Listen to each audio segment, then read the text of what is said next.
Բարև ձեզ, Ազատության լրատվականը սկսում է հայագիտական ձայն Արարատի հաղորդաշարը։ Կիլիկիայի հայոց թագավորությունը դա բուռն կառավարման շրջան էր, որը տևեց 300 տարի եւ որի շրջանում հայոց տնտեսությունը, մշակույթը, գիտությունը մեծ զարգացում ապրեցին։ Այսօր մենք խոսենք Կիլիկիայի հայոց թագավորության սկզբնական շրջանի մասին, կհասնենք մինչև հետում առաջին թագավորը եւ թեմայի շուրջ կխոսի Գիտությունների ազգային ակադեմիայի գիտաշխատող, պատմական գիտությունների թեկնածու Զոհրաբ Գևորգյանը։ Բարև ձեզ, պարոն Գևորգյան։ Այսօր ներկայացրելու ենք Կիլիկիայի հայոց թագավորության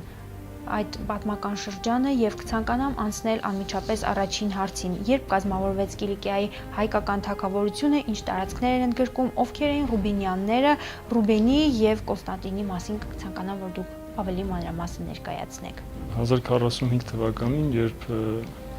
կործանվեց Բագրատունյաց Հայաստանը, հայկական լեռնաշխարհում տեղի ունեցան բազմաթիվ դեպքեր, դրանցից ամենակործանարարը, որը մեծ ազդեցություն ունեցավ ժողովրդագրական գործընթացների վրա, ժողովրդագրական իրավիճակի վրա, դա գաղթն էր։ Գաղթը տարբեր ուղղություններով, հատկապես Կիլիկիա։ Կիլիկիայի տարածքը, ընդհանրապես Կիլիկիա տեղանունը, դա գալիս է հնագույն վաղնջական ժամանակներից եւ համարվում է աշխարհի ամենաբերի, մինչ այժմ էլ համարվում է աշխարհի ամենաբերի վայրերից մեկը, որտեղ տարեկան երկու բերք են հավաքում եւ քաղաքական, քաղաքաշխարհագրական դիրքը, տնտեսաշխարհագրական դիրքը եւ ֆիզիկաաշխարհագրական դիրքը պարզապես հիանալի պայմաններ են ստեղծում քաղաքակրթական մեծ նվաճումների համար։ 1045-ից հետո հայկական ստվար բնակչություն, ընդ որում իշխանները իրենց ծառաների, իրենց հարստության հետ միասին տարբեր հայկական լեռնաշխարհի տարբեր վայրերից գալիս հաստատվում էին Կիլիկիայում եւ հայկական բնակչության ավելացման հետ զուգընթաց հայկական գերակայությունը Կիլիկիայում էլ ավելի հզորանում էր եւ արդեն հասունանում էր պետությունների կազմավորումը եւ այդ տարբեր իշխանություններ, որոնցից մի քանի որոշները պարզապես ձևական ֆորմալ առումով համարվում էին բյուզանդական պաշտոնյաներ եւ ձևականորեն ընդունում էին բյուզանդական գերակայությունը, բայց ըստ էության փաստացիորեն բյուզանդյան բացառությամբ արշավանքների շրջանում, երբ նրա հզորությունը Կիլիկիայի տարածքում ավելի էր արտահայտվում, բայց արշավանքներից հետո ըստ էության բյուզանդական ազդեցությունը այդքան էլ ուժեղ չէր եւ այդ իշխանություններից էին Աբուլղարիբ Արծրունու իշխանությունը, Գող Վասիլի իշխանությունը, Փիլարտոս Վարաժնունու իշխանությունը եւ վերջապես նաեւ Ռուբենի իշխանությունը, որը տարբեր աղբյուրների համաձայն եղել է Բագրատունյաց վերջին թագավոր Գագիկի մերձականերից, հնարավոր է նաեւ ազգականը, սակայն վերջնականորեն հաստատված չի այդ ազգականն է եղել թե ուղղակի մերձավոր իշխաններից, այնուամենայնիվ հենց Ռուբենը այն իշխաններից էր, որը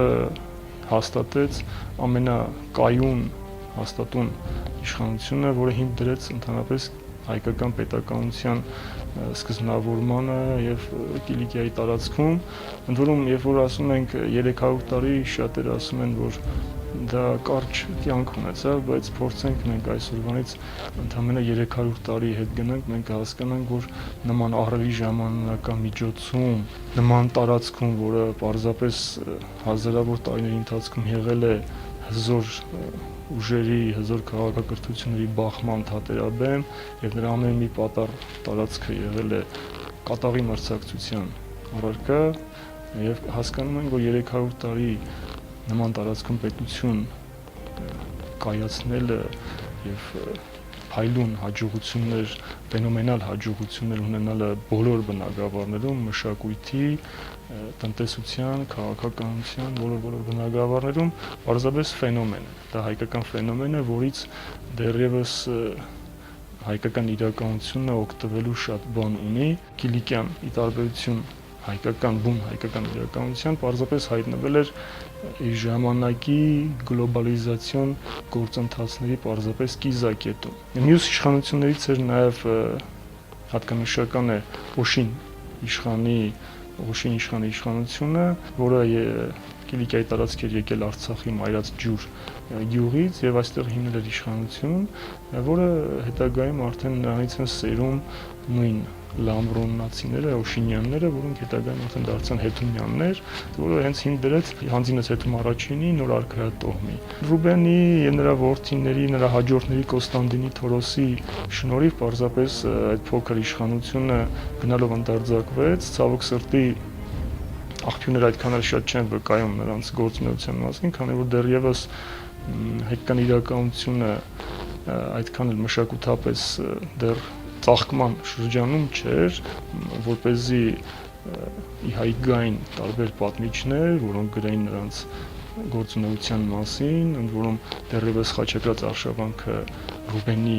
ժամանակ չէր սկսվել եւ նույն խաչակրաց ժամանակագիրները նույնպես չէին կարող նրա գործունեության մասին պատմել կամ զուտ պատառիկներ եւ հատուկենտ վկայություններ, բայց այնուամենայնիվ եթե տրամաբանենք եւ հետագա ընթացքը դիտենք պատմական, զարգացումների հետագա ընթացքը հասկանում ենք Ռուբենի եւ նրա որդու գործունեության մեծ նշանակության մասին, որը պարզապես հիմք դրեց այդ պետության հետագա զարգացման համար։ Պարոն Գևորգյան, կցանկանամ, որ դուք ավելի մանրամասն ներկայացնեք խաչակրաց արշավանքները եւ մասնավորապես Ռուբինյանների եւ Կիլիկյան հայոց թագավորության դերը այդ արշավանքների ընթացքում, Բյուզանդիայի հետ հարաբերությունները, ինչպես նաեւ Թորոս առաջինի հաջողությունների եւ Մլեհի գործունեության մասին։ Գալ մի տարածք, որը գտնվում էր, ինչպես ասեցի, ժամանակի գլոբալիզացիոն գործընթացների կիզակետում եւ քաղաքական, եւ տնտեսական, քաղաքակրթական ընդհանրապես, այսինքն Կիլիկյան յուրատու կամուրջ էր արևելքի եւ արևմուտքի միջև եւ խաչակրաց արշավանքների սկզբնավորման հետ պարզեր, որ զուտ տարածքային առումով Կիլիկյան նույնպես կարևորագույն ստրատեգիական նշանակություն էր ունենալու եւ այստեղ մնում էր հայկական իրականության պաշարը նման գործընթացներում մեծ գործընթացներում ներգրավելու համար, քանի որ խաչակրաց արշավանքները զուտ ռազմական արշավանքներ չէին, այլ դրանք մեծ հեռագնա նպատակներ ունեին եւ տնտեսական եւ գաղափարական պատահական չէ, որ այդ խաչակրաց արշավանքների գլխավոր հովանավորները ժամանակի տնտեսական գերհզոր կողմերն էին Վենետիկը, Ջենովան, Պիզան, որոնք հովանավորելով նավեր տրամադրելով խաչակիրներին հետագայում մեծ տնտեսական նպատակներ են հետապնդում, գրավելով ասորապաղեստինյան արևելյան միջերկրականի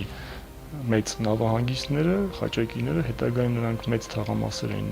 տրամադրում վենետիկցիներին, ջենովացիներին, պիզացիներին, որոնք հիմնում էին առևտրական թաղամասեր, որոնք մեծ առևտուր էին սկսում արևելքի եւ արևմուտքի միջև, կուտակելով ահռելի եկամուտներ եւ մեծ եկամուտներ էին բերում դեպի Եվրոպա։ Եվ նման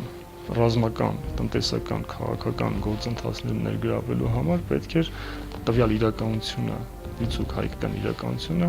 զուտ չպետք է գտնվել այդ տարածքում, այլ պետք է ինքն նույնպես ունենար նման մշակույթ արևելքի եւ արևմուտքի միջև քաղաքակրթորեն ներգրավելու եւ սեփական ավանդ ունենալու եւ դա պարզապես փայլուն կերպով իրականացվեց։ Այսինքն բացի այն, որ հայկական իրականությունը հենց բուն Հայաստանը ինքը գտնվել էր դարերի վեր արևելքի եւ արևմուտքի միջև, այստեղով են անցել խոշորագույն առևտրական ճանապարհները, այսինքն առևտրական ճանապարհներով հանդերձ նաեւ ստրատեգիական ճանապարհները, որոնք կարևորագույն նշանակություն են հնուց ի վեր տալիս Հայաստանին, Կիլիկյան նույնպես, սակայն մի տարբերությամբ, երբ այստեղ հայկական իրականությունը ուղղակի պետք է ինտեգրվեր ծովային աշխարհ, միջերկրածովյան աշխարհ, դա ավելի շատ իհարկե Լևոն առաջին մեծագործից հետո, որը վերջնականապես պետությանը միացրեց միջերկրականի ծովափը Կիլիկիայի, այնուամենայնիվ շատ կարճ ժամանակամիջոցում հայկական իրականությունը փայլուն կերպով ինտեգրվեց նաև ծովային մշակույթ, դառնալով տարածաշրջանի խոշորագույն, կարևորագույն տնտեսական կենտրոններից, խաչմերուկներից մեկը։ Այսինքն պետք էր հայկական իրականությունը ունենար նման բազմակողմանի գործընթացներում ինտեգրվելու մեծ ավանդույթներ։ եւ դա ուղղակի փայլուն կերպով դրսևորվեց։ Իսկ խաչակրաց արշավանքներում իրենք խաչակիրները գալով արևելք պարզապես անխուսափելիորեն պիտի անցնեին առաջին հերթին Կիլիկիայի տարածքով, իսկ Կիլիկիայի տարածքով անցնելուց նրանք պետք է հարաբերվեին Կիլիկիայի իշխանների հետ։ Հենց առաջին իսկ խաչակրաց արշավանքից սկսած նման հարաբերությունները ընդհանուր մինչև բարձր կարգի հարաբերություններ սկսել են արդեն արտահայտվել, սակայն այլ ավելի արտահայտվեցին երրորդ խաչակրաց արշավանքից հետո, շատ ավելի արտահայտվեցին, երբ այդ հարաբերությունները ուղղակի դրվեցին շատ ավելի բարձր մակարդակի եվրոպական միապետերի մակարդակով, Ռիչարդ Արուցասիրտ, Ֆրիդրիխ Շիկամորուս, Ֆիլիպ Օգոստոսի գլխավորած խաչակրաց արշավանքի ժամանակ եւ նաեւ Հռոմի պապերի ակտիվ մասնակցություն այս գործընթացներին։ Եվ դրա վերջնական արդյունքը եղավ Լևոն առաջինի թագադրումը եւ նրա ճանաչումը իմ կողմից նշած միապետերի եւ Հռոմի պապի կողմից։ Արդեն թուլանում էր բյուզանդական կայսրության ազդեցությունը Կիլիկիայում, որը կարևորագույն ստրատեգիական նշանակություն ուներ բյուզանդական կայսրության համար, քանի որ այստեղ հաստատվելով խաչակիրները դարձել էին կարևորագույն աշխարհաքաղաքական կողմ, գործող քաղաքական կողմ եւ ժամանակ առ ժամանակ Կիլիկիայի ինքնուրույն քաղաքականությունը խաչակիրների հետ եւ խաչակիրների ընդգծված ինտեգրումը ներգրավվածությունը աշխարհաքաղաքական գործընթացներին այլ ելք չէին թողնում, որպեսզի Բյուզանդիան փորձեր նորից ավելի կայացնել իր գերակայությունը Կիլիկիայի տարածքներում եւ ընդհանրապես արևելյան միջերկրածովում։ Հենց դա էր պատճառը, որ Բյուզանդիան իրականացրեց հզոր արշավանքներ, սակայն դրանք չփրկեցին։ Այդ արշավանքներից ամենահզորը 1137 թվականին գերի վերցվեցին Լևոն առաջին իշխանը եւ նրա երկու որդիները, իսկ մյուս երկու որդիները կարողացան փախուստի դիմել Մլեհը, Կոստանդնուպոլսում մահանում են գերության մեջ Լևոն առաջինը, սակայն որդիներից մեկը Թորոսը կարողանում է հրաշքով փախուստի դիմել եւ վերադառնալ Կիլիկիա եւ պարզապես արդեն գոյություն չունեցող պետական կազմավորումը, որը ըստ էության բյուզանդական արշավանքից հետո վերացել էր, Թորոսը պարզապես զրոյից, ոչինչից, նորից ընդամենը սկզբնական շրջանում հավաքելով իր մյուս երկու եղբայրների հետ, հավաքելով շատ փոքրականակ ջոկատ, աստիճանաբար սկսում է վերագրավել երկիրը եւ շատ կարճ ժամանակամիջոցում երկրի սահմանները ել ավելի ընդարձակում, քան դրանք կային մինչ այդ։ Այսինքն Թորոս առաջինի ֆենոմենալ հաջողությունները պարզապես ցնցող ազդեցություն են ունենում ընդհանրապես Կիլիկիայի բոլոր միապետերը, սկսած Ռուբեն առաջինից, մի շատ կարևոր յուրահատկություն ունի, որ եթե մենք աչքի անցկացնենք եվրոպական միապետերի արքայատոհմերին, հնարավոր է մի արքան շատ հզոր լինի, բայց նրա որդին պարզապես ոչինչ թողած չլինի պատմության մեջ, մյուսը եւ այդպես շարունակ։ Ֆենոմենալ ձևով Կիլիկիայի արքաները կարծես թե մեկը մյուսից այսպես հետ չեն ընկնում եւ որևէ պետության կայացման ճանապարհից մեծ շեղումներ կատարած միապետեր մենք չենք կարող ուղղակի դժվարությամբ կարող ենք ինչ-որ մի քայլեր գտնել, որոնք մեծ հարված են հասցրել Կիլիկիայի պետական շահերին։ Թորոսի մահից հետո պարզապես տեղի ունեցան տարբեր աշխարհաքաղաքական գործընթացներ, արևելքում մեծ հզորության էր հասել մի մահմեդական պետություն, Հալեպի աթաբեկությունը, որի հետ այլընտրանք չկար, քան գնալ քաղաքական երկխոսության, ինչը արեց արդեն Մլեհը, որը դեռևս այդ ժամանակամիջոցում պարզապես ծառայության էր անցել Հալեպի աթաբեկության արքունիքում եւ Թորոսի մահից հետո նա շտապում է Հայաստան, Կիլիկիան Հայաստան եւ իր ձեռքն է վերցնում պետության կառավարման ղեկը, ինչու նա նման քայլի գնաց, որը հետագայում դատապարտվեց, բերենք մի քանի օրինակ։ Նույն Նիկոնիայի սուլթանության հետ ընդդեմ Կիլիկիայի, նույն Բյուզանդիան էր շատ ժամանակ հրահրում Նիկոնիայի սուլթանության ընդդեմ Կիլիկիային, այսպես թե այնպես Մլեհի նման գործնական մտածելակերպը, որը պարզապես բխում էր, իսկապես բխում էր պետության շահերից, Կիլիկիան Հայաստանի որևէ կասկած չի թողնում նրա իսկապես ներքին համոզմունքների մասին, որ նա հասկանում էր, որ Կիլիկիան գտնվելով արևելքի, արևմուտքի, մահմեդական աշխարհի եւ քրիստոնյա աշխարհի միջև, պարզապես այլընտրանք չուներ երկխոսության գնալ եւ մի կողմի եւ մյուս կողմի հետ։ Եվ եթե այդ պահին պետության շահերը բխում էին, որպեսզի նա դաշնակցային հարաբերություններ հաստատի Նուրադդինի հետ, Հալեպի աթաբեկության միապետի հետ, դա իսկապես բխում էր Կիլիկյան Հայաստանի շահերից, որքան էլ որ պատմիչները եւ որոշ մասնագետներ դա սխալ համարեն։ Ընդունված է, որ դա պատճառ դարձավ Մլեհի դավադիր սպանության համար, բայց իրականում այդ դավադիր սպանությունը այդքան էլ դրանում չէր պատճառը, այլ պարզապես Մլեհին ասպարեզից հեռացնելու համար իմ կարծիքով դա ներկայացվեց որպես պատճառ, բայց իրականում գործնականում Մլեհի կատարած քայլերը իսկապես Կիլիկյան Հայաստանի համար դարձան կարևոր քայլեր եւ բավական արդյունք բերեցին Կիլիկյան Հայաստանին եւ աշխարհաքաղաքական առումով եւ պետության կայացման առումով։ Այսինքն Կիլիկյան Հայաստանը պարզապես շահեց այդ գործարքից։ Պարոն Գևորգյան, ասացիք, որ Լևոն առաջինն էր Կիլիկիահայոց թագավորության առաջին թագավորը, ցանկանում որ դուք մանրամասն ներկայացնեք նրա կառավարման շրջանում ինչպիսին էր Կիլիկիահայոց թագավորության կառավարման համակարգը, երկրի սոցիալ-տնտեսական վիճակը, ինչպես նաև ավատատիրական կարգերը ինչպես էին գործում։ 12-րդ դարի վերջին քառորդում Մերձավոր Արևելքում, Արևելյան Միջերկրածովյան տարածաշրջանում ձևավորվեց նոր աշխարհաքաղաքական միջավայր, հիմնական ուժերն էին խաչակրաց պետությունները, ինչպես նաև Եգիպտոսում հաստատված Այուբյան սուլթանությունը, որը պարզապես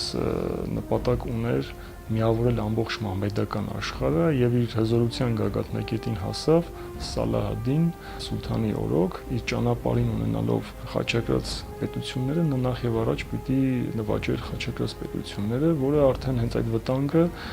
պատճառ հանդիսացավ երրորդ խաչակրաց արշավանքի իրականացման համար, որը գլխավորում էին ժամանակի եվրոպական երեք խոշոր միապետերը՝ Անգլիայի թագավոր Ռիչարդ Արուծասիրտը, Ֆրանսիայի թագավոր Ֆիլիպ Օգոստոսը եւ հռոմեական սրբազան կայսրության կայսր կամ գերմանական կայսրության կայսր Ֆրիդրիխ Շիկամորուսը։ Իհարկե այս խաչակրաց արշավանքը գրեթե մեծ հաջողությունների չհասավ եւ միակ մեծ հաջողությունը դա, ինչպես գիտենք, Ֆրիդրիխ Շիկամորուսը խեղդվեց, որը հարաբերություններ փորձում ստեղծեր Լևոն առաջինի, Լևոն երկրորդի, Լևոն առաջինի իշխանի հետ, սակայն խեղդվեց Սելևկիա գետում եւ այդ ամբողջ գործընթացները ուղղակի կանգնեցվեցին։ Երրորդ խաչակրաց արշավանքի միակ երևացող արդյունքը եղավ Կիպրոս կղզու նվաճումը բյուզանդացիներից Ռիչարդ Արուծասրտի կողմից եւ հետագայում կղզին վաճառեց ֆրանսիական ազնվականական տոհմի լուսինյաներին, որոնք հիմք դրեցին Կիպրոսի խաչակրաց թագավորության։ Այսինքն երրորդ խաչակրաց արշավանքի առավել նշանակալից իրադարձությունը հենց դա էր, այսինքն ըստ էության Արևելքում նրանք չկարողացան իրագործել իրենց գլխավոր նպատակները։ Այնուամենայնիվ, հենց արդեն խաչակրաց արշավանքի ձախողումից հետո առավել եւս Սալահ-ад-Դինի հաղթարշավին արդեն մնում էր միայն Կիլիկյան Հայաստանի նաեւ նվաճումը, որը պարզապես բախտի բերումով չիրականացավ, քանի որ հենց ինքը Սալահ-ад-Դինը մահացավ եւ 1198 թվականին Հռոմի Պապը պատվիրակություն է ուղարկում դեպի Արևելք, որը նպատակ ուներ ել ավելի մեծ նշանակություն տալու եւ Կիպրոսի թագավորությանը եւ Կիլիկյան Հայաստանին, ինչու, որովհետեւ անընդհատ արշավանքները խաչակրաց նավահանգիստների դեմ եւ այնտեղ արդեն անապահով իրավիճակը, որը ուղղակի ստիպում էր արևմուտքին փնտրել նոր ռազմավարական այլընտրանքներ, որոնց համար պարզապես Կիպրոսը եւ Կիլիկյան Հայաստանը անփոխարինելի էին։ Հենց այդ պատճառով, այդ իսկ պատճառով հարմար առիթ էր, որպեսզի մանավանդ Լևոն առաջինի մեծ հաջողությունները, նրա հաջողությունը Անտիոքի իշխանապետության դեմ քաղաքական ռազմական պայքարում, որն ի վերջո Լևոնը պսակեց փայլուն հաջողությամբ եւ Անտիոքի իշխանապետությունից հմուտ դիվանագիտության ռազմական ունակությունների շնորհիվ կարողացավ Անտիոքի իշխանապետության հետ պայքարում հաջողության հասնել եւ պետությանը վերջնականապես միացնել Միջերկրածովյան ափը, ափի մի մեծ հատված, որը հետագայում դարձավ Կիլիկյան Հայաստանի տնտեսության զարկերակը, այդ թվում նաև այս ծովափինում էր գտնվում մինչև Պիրամոս կամ նույն Ջայհան կամ Ջեյհան գետ նկած տարածքը, որտեղ հետագայում մեծ ծաղկման հասավ Կիլիկյան Հայաստանի խոշորագույն նավահանգիստ Այասը։ Արդեն հենց այդ հարմար աշխարհաքաղաքական պայմաններն էին, որ Հռոմի Պապի պատվիրակությունները հենց նպատակ ուներ ճանաչել եւ Կիպրոսի թագավորությունը եւ Կիլիկիային, եւ այդ պատվիրակությունը հենց այդ առաքելությամբ եկավ արևելք, հենց Լևոն առաջինը 1198 թվականին թագադրվեց շատ խորհրդանշական օր, հունվարի 6-ին, Սուրբ Ծննդի օրը, եւ նրա թագավորությունը ճանաչեցին ժամանակի քաղաքակիրթ աշխարհի խոշորագույն միապետերը։ Հռոմի Պապը ճանաչեց, թագ ուղարկեց հռոմեական սրբազան կայսրության կայսրը, Բյուզանդիայի կայսրը, ինչպես նաեւ թագադրմանը ներկային եւ նրա թագավորությունը ճանաչեցին շրջակա շատ մահմեդական պետություն, այդ թվում Բաղդադի խալիֆայությունը, որը մահմեդական աշխարհի այն ժամանակվա կենտրոնն էր։ Հաջողության մեծ գագաթնակետին հասած քաղաքական դեմքը սովորաբար ինչպես է լինում, որ թվում է թե դա էր գագաթնակետը եւ սկսում է արդեն անկումը, սակայն զարմանալիորեն Լևոնի գործունեությունը գնալով էլ ավելի մեծ նվաճումների պիտի հասներ, այդ թվում նաեւ տնտեսական նվաճումներ եւ նրա քաղաքական ունակությունների մասին է փաստում, երբ այն փաստը, երբ նա գիտակցեց, որքան կարեւոր է դառնում գնալով քաղաքականության, աշխարհաքաղաքականության համար տնտեսությունը, այդ թվում միջազգային առևտուրը, այսինքն հասկանալով, որ միջերկրածովյան ավազանը, որը համաշխարհային այն ժամանակվա տնտեսության հնոցն էր, կենտրոնն էր, եւ այդտեղ գլխավոր խաղացողները Վենետիկի, Ջենովայի հանրապետություններն են եւ նրանց հետ պարզապես առևտրական, տնտեսական, քաղաքական պայմանագիր կնքելը քաղաքական օրակարգի առաջնահերթություններից էր, որը լուծում էր նաև կարևորագույն քաղաքական հարցեր։ Պատահական չէ, որ հենց նույն Վենետիկի հանրապետություններ հռչակավոր դոժ Էնրիկո Դանդոլոն, որը 93 տարեկանում չզլացավ խոշոր մասնակցություն ունենալ 4-րդ խաչակրաց արշավանքին, որը դժվար է ասել իրականում խաչակրաց արշավանք էր թե ոչ, որովհետև Սուրբ Երկիր ուղղվելու փոխարեն խաչակիրները գրավեցին Կոստանդնուպոլիսը 1204 թվականին հենց նույն Վենետիկի հանրապետության մեծագույն միջամտության, ինչու, որովհետև այն ժամանակ մինչ դա Ջենովայի հանրապետությունը գերակայում էր Սևծովյան առևտրում եւ Վենետիկի հանրապետությունը պարզապես նման քայլով փորձում էր Կոստանդնուպոլիսի նվաճումը, որը Սևծովյան առևտրի դարպասն էր, դուրս մղել Ջենովան։ Եվ հենց Վենետիկի հանրապետությունն էր, որ կազմակերպեց այդ ամբողջ գործընթացը, Կոստանդնուպոլիսը պարզապես թալանի ենթարկվեց եւ մինչ այժմ իտալական բազմաթիվ քաղաքներում, թանգարաններում պահվում են Կոստանդնուպոլիսից թալանված այդ ահռելի քանակությամբ նմուշները, գանձերը։ Հիմնվեց լատինական կայսրություն պետությունը, ուղղակի բյուզանդական կայսրությունը մասնատվեց, ձևավորվեցին երկու շատ փոքր պետություններ, Նիկիայի կայսրությունը եւ նրանից առանձնացած Տրապիզոնի կայսրությունը։ Այսինքն խաչակրաց արշավանքը պարզապես վերջնականապես կոտրեց բյուզանդական մի խոշոր պետության, բյուզանդական կայսրության ողնաշերը։ Ինչի համար եմ սա ասում, որ հենց այդ աշխարհաքաղաքական գործընթացների պայմաններում Լևոնի կողմից նման իրականության աշխարհաքաղաքական գործիքների սպեկտրի գունապնակի գիտակցումներ, որ իր թագադրումից ընդամենը 2 տարի անց նա անմիջապես պայմանագրեր է կնքում Վենետիկի եւ Ջենովայի հանրապետությունների հետ։ Այդ փաստաթղթերը պահպանվել են ջենովական, վենետիկյան դիվաններում։ Այդ պայմանագրերը պարզապես մեծ արտոնություններ էին տալիս վենետիկցի, ջենովացի առևտրականներին, որոնք այսուհետ կարող էին թաղամասեր հիմնել Կիլիկյան քաղաքներում, ազատ առևտրով զբաղվել, նրանց համար սահմանվում էին շատ ցածր մաքսատուրքեր եւ դա պարզապես բարձրացնում էր նաեւ Կիլիկյան Հայաստանի տնտեսական դերը Մերձավոր Արևելքում, Միջերկրածովյան ավազանում, ինչու էր Վենետիկի Ջենովայի հանրապետությունների համար շատ կարևոր Կիլիկիայի հետ պայմանագրի կնքումը, որովհետեւ խաչակրաց նավահանգիստները, որոնցում նրանք ունեին մեծ ներկայություն, անընդհատ ենթարկվում էին հարձակումների եւ դարձել էին անապահով իրենց գործունեության համար, նաև այս պատճառով եւ նրանց պետք էին այլընտրանքներ։ Այդ այլընտրանքները հենց Կիպրոս եւ Կիլիկյան Հայաստան։ Այսինքն Լևոնի նման ներգրավումը, բազմակողմանի ներգրավումը քաղաքական գործընթացներում, տնտեսական գործընթացներում պարզապես փաստում են նրա հմուտ քաղաքական, ոչ միայն որպես միապետ, այլ հմուտ քաղաքական գործիչ լինելու իրականությունը, հմուտ դիվանագետ լինելու իրականությունը։ Իսկն ժամանակի հնարավորինս ամբողջ իրականությունը նրա մոտ գիտակցված էր քաղաքական գործընթացների իրականությունը, զարգացումների միտումները եւ դա է փաստում նրա գործունեությունը, նրա քաղաքական որոշումները, նրա ուղղվածությունը քաղաքական։ Եվ կցանկանամ այս առաջին հաղորդման առաջին մասում ներկայացնեք նաև Լևոնի Դստեր Զաբելի գործունեության մասին, ով ամուսնացավ Հեթումի հետ։ Հեթումի ընդհանուր կառավարման շրջանը կցանկանամ ներկայացնեք եւ Հեթումյանների Կիլիկիայի հայոց թագավորությունում արդեն գահակալման շրջանի մասին մանրամասնեք։ Թագավորության հիմնադրումով արդեն ավելի կարիք կար ստեղծելու նոր ինստիտուտներ պետության կառավարման համար, քանի որ պետության մեջ գործունեության բնագավառների գունապնակը շատ ավելի բազմերանգ է դարձել, տնտեսությունն էր զարգանում, պետք էր ավելի մեծ պետությունը կառավարել ավելի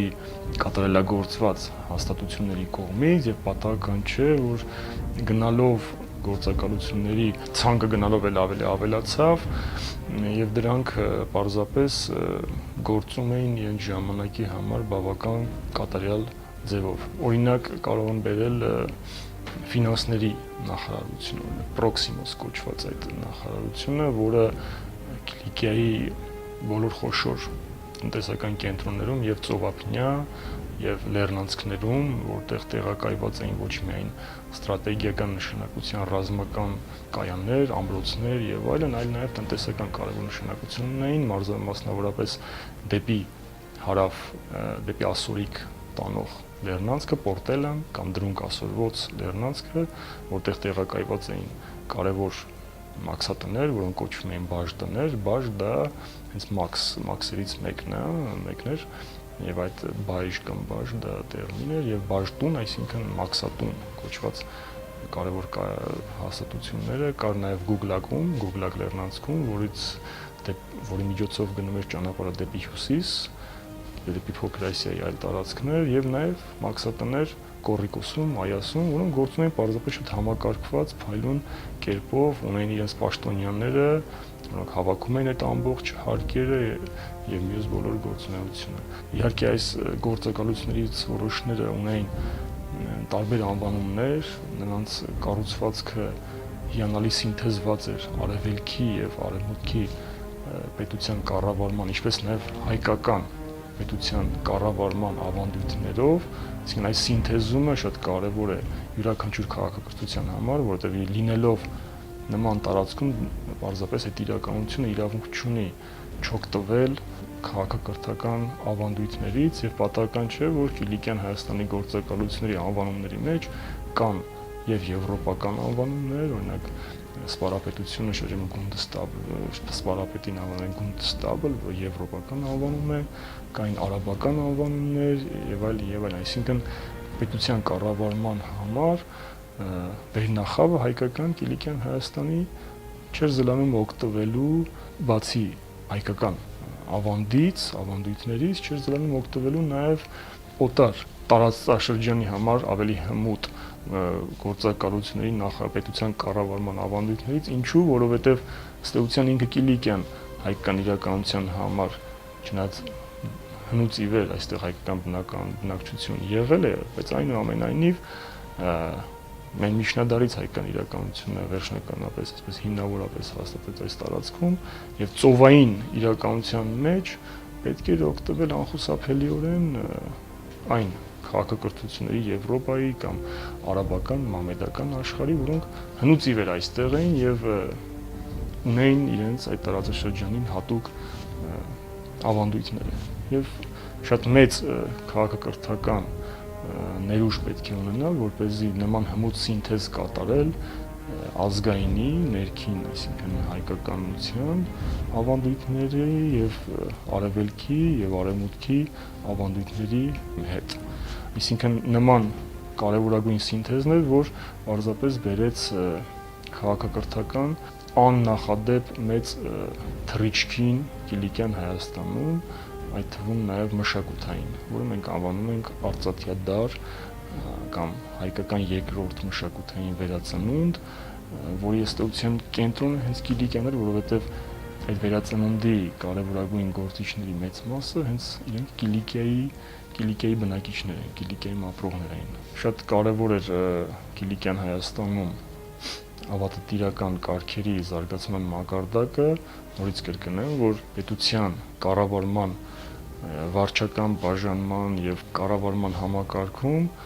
գործում էր նույն սինթեզի սկզբունքը, բանաձևը, այսինքն կառավարումը իրականացում էր ոչ միայն հայկական ավանդույթներով, այլ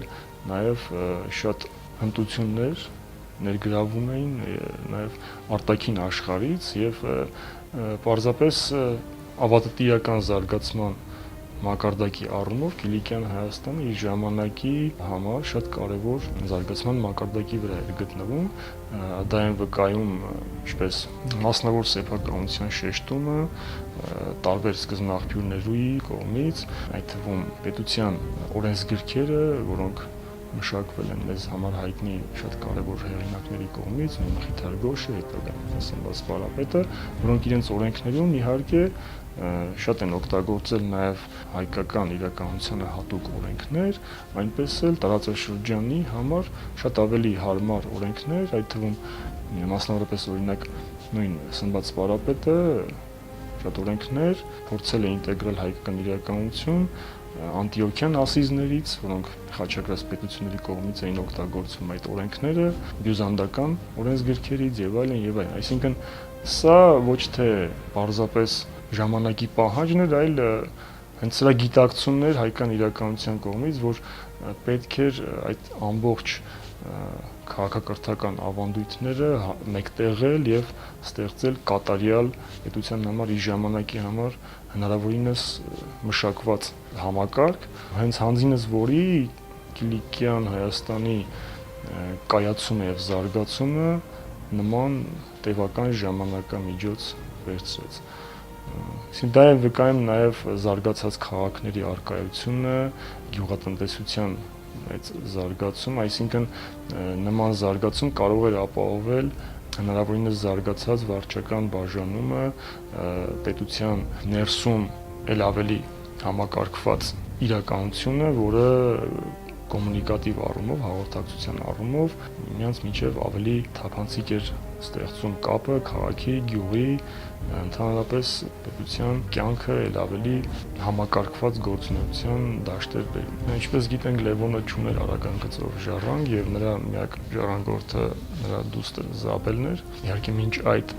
Անտիոքի իշխանապետության հետ կնքված պայմանագրով Կիլիկիայի գահը պիտի ժառանգեր Լևոնի եղբոր դստեր եւ Անտիոքի իշխանապետի որդու ամուսնությունից ծնված ժառանգը, որը Ռուբեն Ռայմոնդն էր կամ Ռայմոնդ Ռուբեն, տարբեր սկզբնաղբյուրներում տարբեր ձևով է նշվում, սակայն նույն Ռուբեն Ռայմոնդը, երբ որ Լևոնը գրավում է Անտիոքը եւ Ռուբեն Ռայմոնդին ուղղակի հանձնում է Անտիոքը, Ռուբեն Ռայմոնդը այդ քարին պատասխանում է դավաճանությամբ եւ Լևոնը վերադառնալով Կիլիկիա նրան զրկում է ժառանգական բոլոր իրավունքներից եւ իր միակ ժառանգորդը հաստատում Զաբելին, որը նախապես փորձում են ամուսնացնել տարբեր փեսացուներ փնտրել եւ առավել նորից հավանական փեսացուներից էր Անտիոքի իշխանապետի որդին Ֆիլիպը, ինչու, որովհետեւ նպատակ կար հետագայում ստեղծել մեկ պետություն, Կիլիկիայի եւ Անտիոքի իշխանապետության միացյալ մեկ պետություն, որ կողմը որ գերակայություն կունենար, դա էլ կդառնար այլ պետության վերնախավը, հենց պատահական չէ որ Լևոնի ամբողջ ձգտումները դրան էին տանում, սակայն իհարկե հանձինս Ռուբեն Ռայմոնդի այդ ծրագիրը չիրականացավ եւ արդեն հայկական վերնախավը պիտի փորձեր նոր այլ միջոցներ, հենց դրան էր միտված նաեւ Զաբելի ամուսնությունը Ֆիլիպի հետ, որը նույնպես չպսակվեց հաջողությամբ, քանի որ Ֆիլիպը հայկական իրականության մեջ չկարողացավ դրսևորել իր որակներ եւ նա նույնպես դավադրաբար սպանվեց եւ դրանից հետո արդեն Զաբելի համար նշանակվել են շատ հզոր խնամակալներ, որոնցից առավել հզորը դա Լամբրոնի իշխան Կոստանդինն էր եւ Կոստանդինը որոշում է չկորցնել առիթը եւ Զաբելին ամուսնացնել իր որդու, այսինքն նա փորձում էր այս միջոցով իր ձեռքը վերցնել, փաստացիորեն իր ձեռքը վերցնել Կիլիկյան Հայաստանի գահը։ Այստեղ մի քանի հարցեր կան, քանի որ ինչու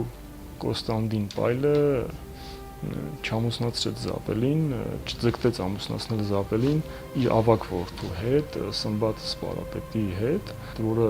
եւ տարիքով էր համապատասխանում եւ մտավոր ունակություններով շատ բարձր մակարդակ ունեցող անձնավորություններ, այստեղ կան տարբեր պատճառներ, սակայն առավել հավանական պատճառն է, տարբեր մասնագետների կողմից նշվում է առավել հավանական պատճառը, որ ըստ երևույթին ինքը Կոստանդին Պայլը ձգտելով բացարձակ իշխանություն ունենալ Կիլիկյան Հայաստանում, հարկ համարեց ամուսնացնել կրտսեր որդու հետ Զաբելին, որը Զաբելից մի քանի տարով ավելի փոքր էր եւ ոչ թե Սմբատի հետ, որպեսզի ել ավելի կարևորելի դարձնի այդ ամբողջ գործընթացը։ Սա առավել հավանական պատճառն է։ Եվ 1226 թվականին տեղի ունենում ամուսնությունը, Զաբելը ամուսնանում է Հեթումի հետ եւ դրանով հանդերձ, չնայած նախնական սկզբնական շրջանում Հեթումը պարզապես համարվում էր գահակից թագավոր, քանի որ լեգիտիմ իրավունքներ նա գահի նկատմամբ չուներ, փաստացի, եթե միայն կարող էր համարվել միայն գահակից թագավոր Զաբելի հետ միասին, դա են վկայում հենց նույն մետաղադրամները, որոնք հատվել են Կիլիկյան Հայաստանում եւ այդ մետաղադրամների վրա պատկերված են Հեթումը եւ Զաբելը եւ Հեթումը պարզապես սկզբնական շրջանում համարվել է գահակից թագավոր։ Սակայն այնուամենայնիվ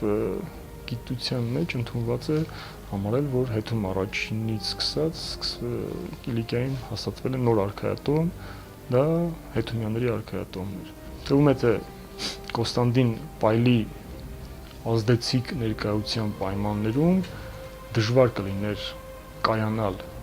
նման փոքր հասակում թագավոր հռչակված մի անձնավորությունը, ինչպեսին Հեթումն էր, սակայն դեպքերի հետագա զարգացումները ցույց տվեցին, որ դա այդքան էլ այդպես չէ, որտեղ Հեթումը դարձավ Կիլիկյան Հայաստանի թերևս ոչ պակաս նշանակալից միապետ, քան Լևոն առաջինն էր։ Նրանց առաջնեկը Զաբելի եւ Հեթումի ծնվեց ամուսնությունից միայն 10 տարի անց, 1236 թվականին թագավոր Լևոն II-ն էր։ 1243 թվականին Հեթումի անդադ պայքարը սելջուկյան իշխանություն պետություններից մեկի Իկոնիայի սուլթանության հետ նախապես սակում էր հաջողությամբ, սակայն հետագայում Իկոնիայի սուլթանությունը կարողացավ իր դերակայությունը հաստատել նաև Կիլիկիայում, սակայն արդեն 20-ականներից Մերձավոր Արևելքում հաստատվել էր ի հայտ էր եկել մի ուժ,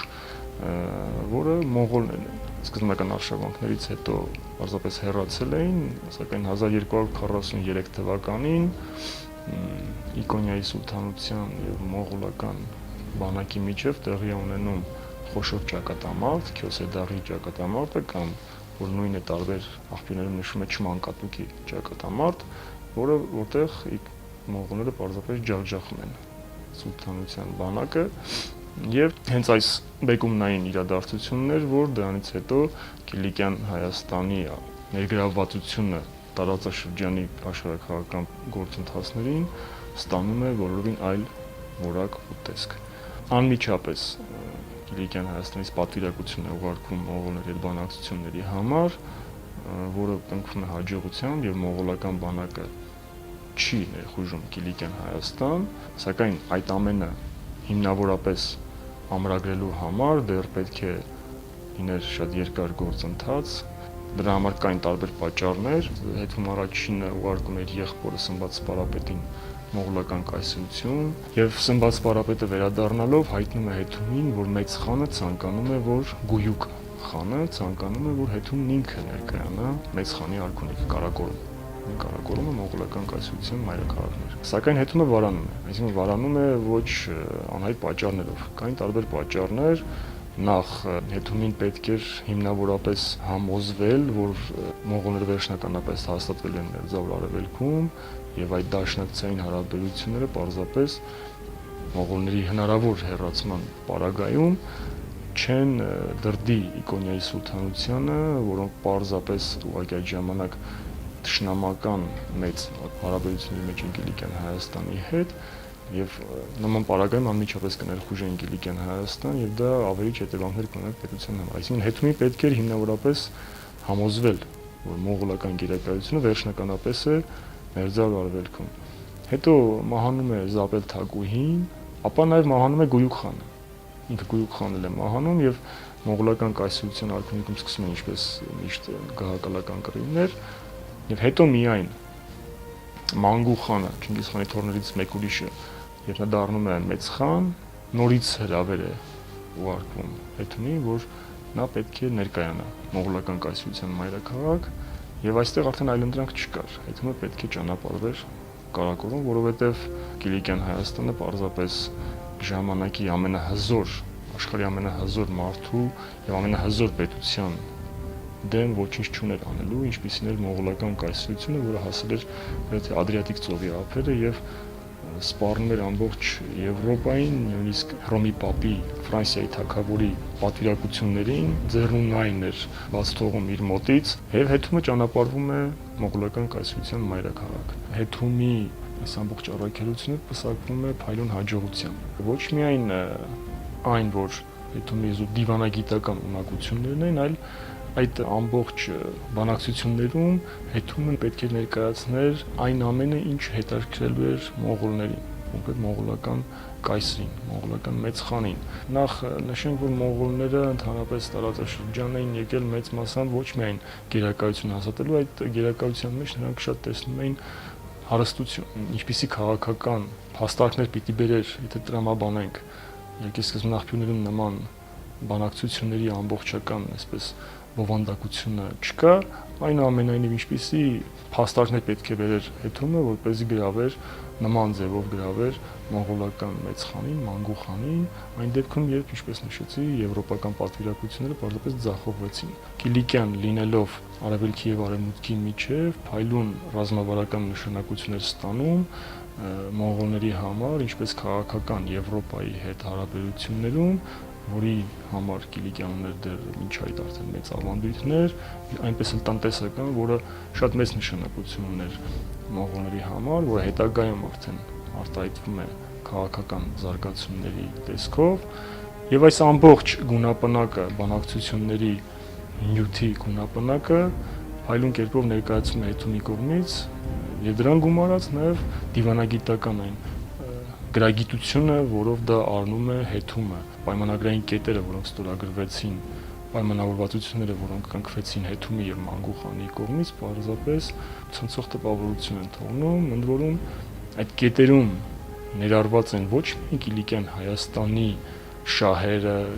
Կիլիկյան Հայաստանի դերակատարությունը, այլ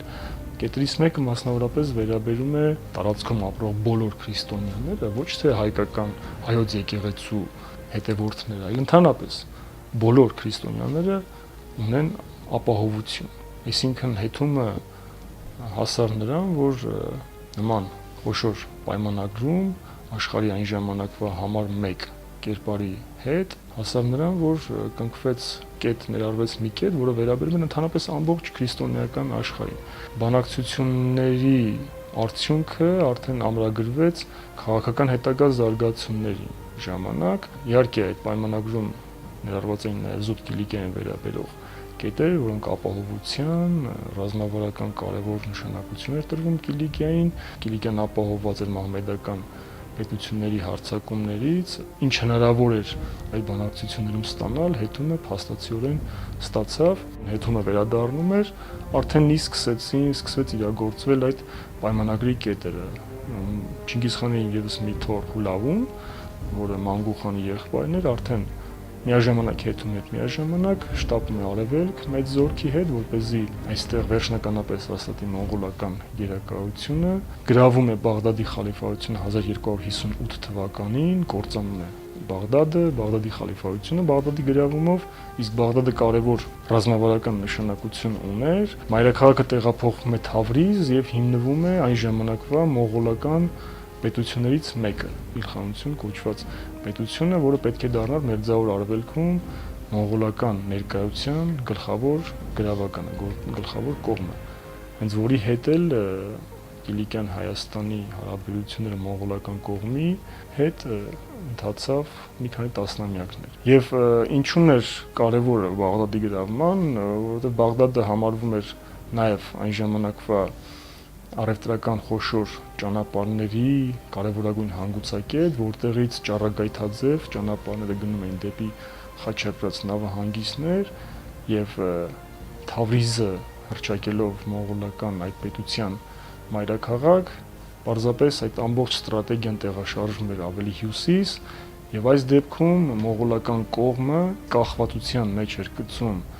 Խաչատրած նավահանգիստներին, որոնք զրկվելով այն ապրանքների կարևորագույն աղբյուրից, ինչպիսին Բաղդադն էր, պարզապես մեծ մասամբ կորցնում էին իրենց ապահովությունը, որովհետև եթե մինչ այդ նրանք խաղալով կարևոր առևտրական նավահանգիստների դեր կարողանում էին գոյատևել եւ նշանակություն ունենալ տարածաշրջանում, այս դեպքում արդեն կտրուկ մեծանում էր կախվածությունը մոնղոլական կողմից, որովհետև արդեն առևտրական ճանապարհների հանգուցակետ էր դառնում Թավրիզը, իսկ Թավրիզից դեպի Միջերկրական ծով եւ Սև ծով պետք էր ընտրել արդեն այլ կետեր, այլ դարպասներ, որովհետև արդեն Թավրիզից դեպի Խաչատրած նավահանգիստներ պարզապես ռազմավարական առումով այդքան էլ նպատակահարմար չէր։ Եվ հենց այդ հետագա զարգացումները ցույց տվեցին, որ Հեթումի եւ Մանգու խանի այդ պայմանավորվածությունների մեջ անխուսափելիորեն պետք է որ ներգրավված լինեին, ներառված լինեին նաեւ այս բնագավառը, որովհետեւ պատահական չէր, որ մոնղոլական զորքերը չներխուժեցին ոչ Տրապիզոնի կայսրություն, որը դարձավ Թավրիզից դեպի Սև ծով դուրս եկող դարպասը առևտրական ճանապարհների, եւ մոնղոլները չներխուժեցին ոչ էլ Կիլիկյան Հայաստան։ Իսկ Կիլիկյան դարձավ Միջերկրական ծով դուրս եկող ռազմավարական դարպասը մոնղոլների համար։ Եվ դրանով հանդերձ մոնղոլները պարզապես լուծեցին իրենց համար կարևորագույն երկու խնդիր։ Քաղաքական մեծ կախվածություն առաջացրեցին իրենց հանդեպ եվրոպական կողմին, անձնես խաչակիրների, լուծեցին իրենց համար ստրատեգիական տարածաշրջանում հաստատվելու ստրատեգիական կարևորագույն խնդիրներ, ելքեր դեպի երկու ծովային ավազաններ, որը կարևոր էր ժամանակի համար։ Ամեն ինչ ընթանում էր շատ հիանալի, այդ ամբողջ պայմանավորվածությունները կարծես թե ընթանում են իրենց սցենարով, մոնղոլները հաստատվեցին, չեզոքացված էին Կիլիկիայի համար հիմնական վտանգը հյուսիսից Իկոնիայի սուլթանությունը, որը պարզապես դարձել էր մոնղոլական պետության հպատակը, եթե Եգիպտոսում 50-ականներին պետության գահը չզավթվեր մամլուքների կողմից։ Ովքեր են մամլուքները, դրանք տարբեր տեղերից գնված ստրուկներ էին, թուրք, թաթար ազգի, այսինքն թուրքերեն, թուրքախոսեր էին, բայց նրանց մեջ կարող են լինել նաև կովկասյան ազգեր, սլավոններ նույնիսկ հայեր, բայց դրանք կազմում էին շատ ավելի փոքր ամասնություն, այսինքն այս ստրուկները, որոնցով հիմնականում համալրվում էր եգիպտական բանակը, սուլթանության բանակը, հետագայում արդեն ձևավորվելով ուղղակի ռազմական մի վերնախավ գեներալների, արդեն հասունացրեցին Այուբյան դինաստիայի դեմ դավադրության եւ Այուբյան վերջին սուլթանի գահանկեց անելով մամլուքները վերցրեցին Եգիպտոսի սուլթանության գահը եւ դարձան Մերձավոր Արևելքի ամենահզոր ուժերից մեկը, որի ուղղվածությունը, ագրեսիվ քաղաքականությունը ուղղվեց առաջին հերթին իհարկե Խաչատրած նավահանգիստների դեմ, իսկ դրանից հետո պետք է ուղղվեր նաեւ Կիլիկյան Հայաստանի դեմ։ Եվ հենց այս իրադարձությունն էր, որը պարզապես կտրուկ փոխեց այս ամբողջ մոնղոլների, Եվրոպայի եւ ամբողջ գործընթացին ինտենսիվորեն շատ ներգրավված Կիլիկյան Հայաստանի այս ամբողջ գործընթացի պատկերը։ 1268 թվականին, երբ ինչու մամլուքները անմիջապես գրավեցին Անդիոքի իշխանապետությունը, եթե ոչ նրանց ավելի մոտ գտնվող մյուս խաչակրաց պետությունները, որտեղ նրանց պետք էր նախ եւ առաջ այդ խաչակրաց պետություններին զրկեին ցամաքային կապից Կիլիկիայի հետ, դա հենց պաշտպանվում էր Անտիոքի իշխանապետության միջոցով եւ ուղղակի խաչակիները ընկնում էին ակցիանի մեջ, հետագայում նրանց ուղղակի ասպարեզից հեռացնելը մնում էր ժամանակի հարց եւ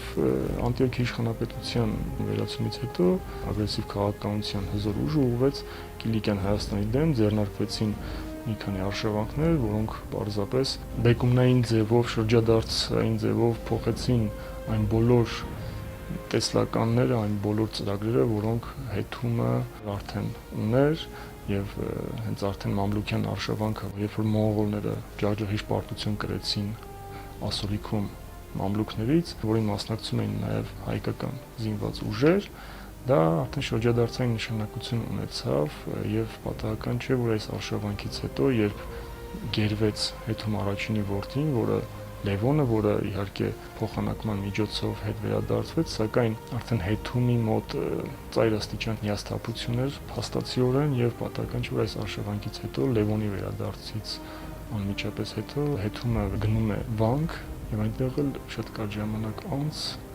դառնում է վանական եւ շատ կարճ ժամանակ անց կնքում էր մահկանացում։ Շնորհակալություն, պարոն Գևորգյան։ Սիրելիներս, այսօր այսքան, հիշեցնեմ, որ դուք դիտում եք Ազատ ձայնահրատվականի հայագիտական ձայնարատի հաղորդաշարը։ Այսօր այսքանը, կհանդիպենք հաջորդ հաղորդման։ Հաջողություն։